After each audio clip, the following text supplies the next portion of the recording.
লগতে বাকী সকলেও তেখেতসকলৰ পতাকাসমূহ তুলি ধৰিবৰ কাৰণে আহ্বান জনাইছোঁ। আমি আহ্বান জনাম সকলোৱে আমি ইয়াৰ পিছত জয় গুৰু শংকৰ সৰ্বগুণাকৰ এই কথাটি গাম আৰু তাৰ পিছতেই সত্ৰাধিকাৰ গগৈয়ে তেখেতৰ বক্তব্য উত্থাপন কৰিব।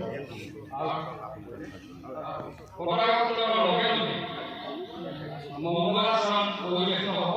বংশ যুৱকৰ আদি কৰি তেখেতসকল ইতিমধ্যে সাজু হৈছে। পূৰ্বচৰণীয় বহু পতাকা উত্তোলনৰ কাৰণে অগ্ৰসৰ হ'বলৈ আহ্বান জনাইছোঁ আৰু গৌৰৱ শইকীয়া তেখেতক আহ্বান জনাইছোঁ তেখেতে বহুতৰ সহায় কৰিব।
Oh